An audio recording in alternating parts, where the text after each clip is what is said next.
Welcome to San Antonio, Texas, the Alamo City today at the Alamo Dome as we have a couple of squads here ready to square off in the Valero Alamo Bowl. Weeks of additional practice and prep for bowl games not only can set the tone for what we're going to see in this game, but for what might be in store next season as well.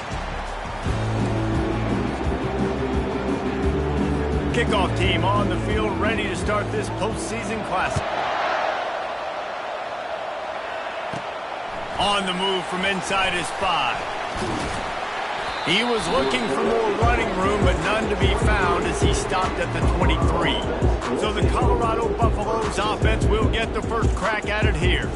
And when you have a quarterback like this guy, the entire offense feeds off of him, David. Everybody feeds off of his energy, and the whole playbook's open because you can trust on him. He's dependable, Palmer. He's also one of those guys, if he gets in a good rhythm, watch out. This dude starts firing strikes. A first down for the offense. They'll try the run. Maybe picked up a couple. He's down at the 24.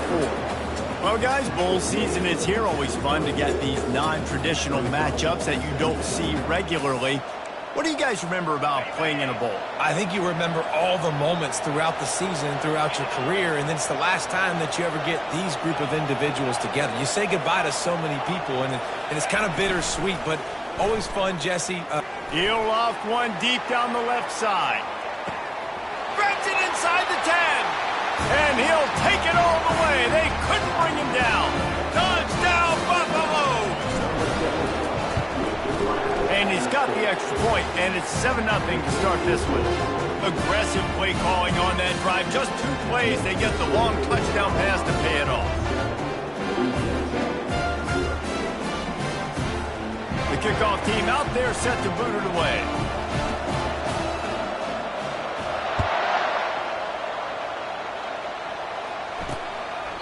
And he'll just take a knee, and this drive will start at the 25. So Louisiana Tech's offense has the ball for the first time. As we take a look at our impact players for this one, what are you looking for, Jesse, for a guy to make an impact? Well, these are simply put the leaders of this football team, and generally games go how these guys play. If they make plays, then they've got a shot to win this one. No doubt, they got to show up. These are the team leaders. These guys have to play well if they're going to win the football game.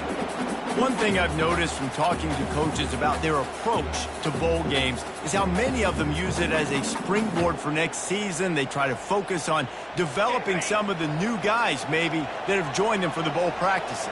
I mean, you get 15-plus extra practices. You start to play and experience more as young guys. The older guys get a little bit more rest. But, yeah, you're building the future. You're building the foundation. You're working on your technique. And you know what? You also get to have some fun.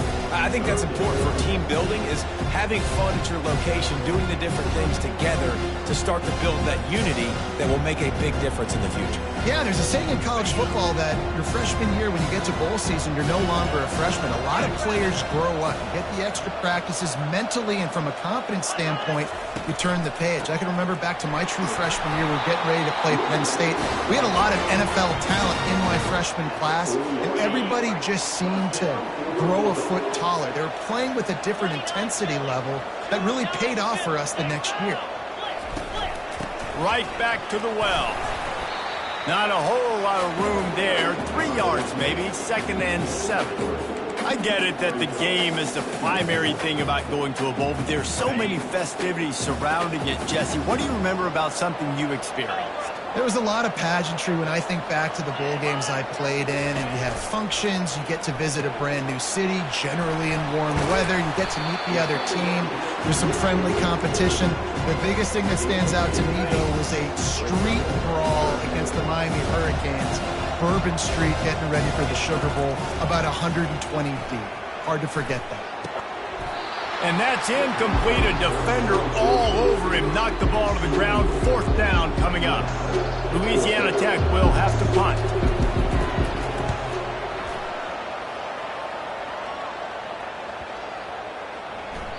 Boy, they had a chance to track that thing down, but it bounces into the end zone for a touchback. Colorado has the ball back, and the Buffaloes hoping to put their team in prime position on offense. Off the play fake on 1st down, wants to throw.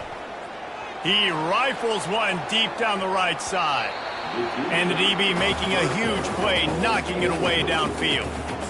DB does an outstanding job here on the deep pass, locating the football, no PI, able to swat it away, pass incomplete.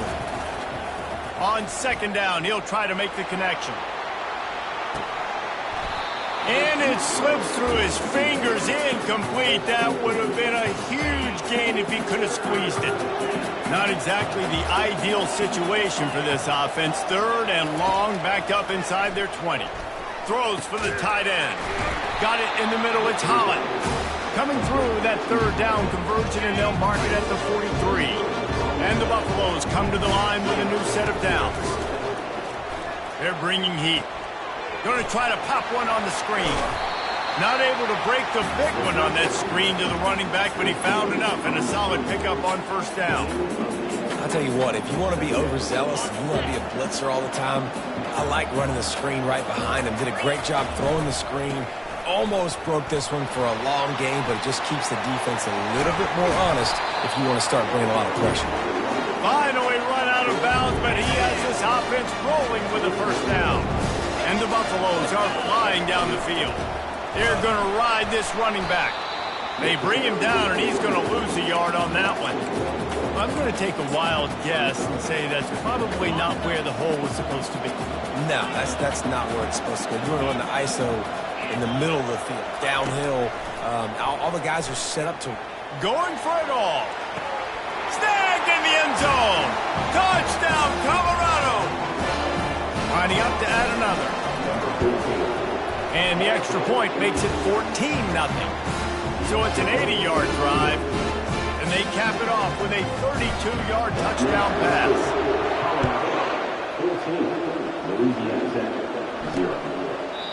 And they desperately wanted to attempt a return, but decided not to. Instead, they'll take the touchback. Offense getting set for first down.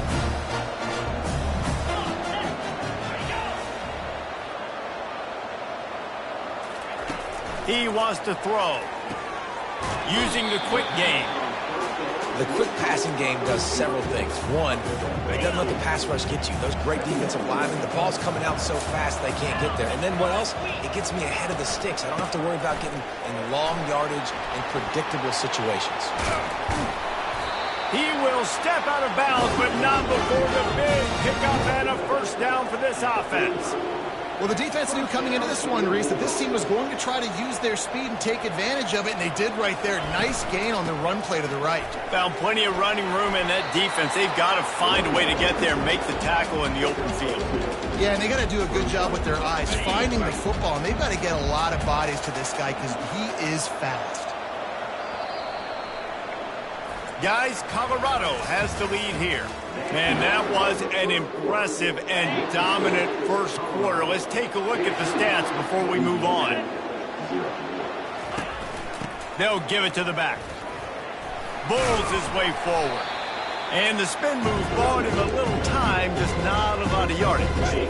Let's see if they keep it on the ground here on third down.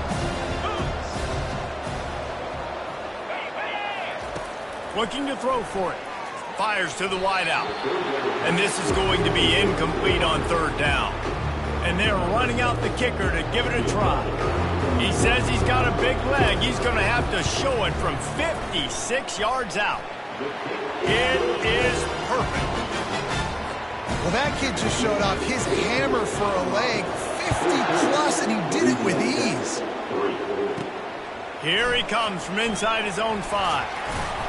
Nice job executing all of the assignments as they put a stop to that return at the 22. And the Colorado offense is coming back onto the field. Boy, David, they would love to stack another touchdown on top of that last drive. And this offense did such a good job on the last drive. Everything in rhythm, moved the ball down the field, didn't make those mistakes, Jesse, and they need to do it again on this one. Yeah, you're right. They had the defense on their heels. You wonder what sort of communication was going on that sideline. What sort of changes were they able to make, because they got to stop the bleeding right now. Still on his feet at the 45. Good run on the play, and he slides to avoid the hit. They'll put it in play from the 40 on 1st and 10. Hey, listen, it's important at that position to be able to be good off schedule. Everything's easy when it's on time. You can get the ball out, but when things break down and they get off schedule, you've got to have a guy back there that can make the right decisions. He did exactly that. Yeah, and how about the linebacker? You know, you ask him to do so much on the football field to cover so much ground. You don't always ask him to go man-to-man, but when you do, the linebacker comes through, swats the ball to the ground. This is going to be a key that we look at this entire game. How can this defense find ways to affect this quarterback and get pressure on him? Because they felt coming into the game, if they could do that, they could affect him and influence this passing game. On 3rd and long, try to convert through the air. Oh, they really could have used that catch there. Physical pass defense. It brings up a 4th down. The Buffaloes will line up to punt it away. He ought to be able to use this first punt to pin him deep. No return coming. He'll call for the fair catch. Here comes the Louisiana Tech offense back onto the field. Man, how comforting is it to know that even if your offense stalls out a little, Jesse, that field goal kicker can knock it in from a long way out. Well, he's one of the best in the country, Reese, no doubt. But this offense would like him and prefer for him to kick an extra point on this drive. And to do that, David, they've got to have more rhythm on offense. Yeah, create some more rhythm, create some more explosive plays, and maybe some more balance. And listen, it's nice to have that weapon and kick long field goals. If you kick too many field goals, you don't get very many W's. Louisiana Tech pushing the tempo.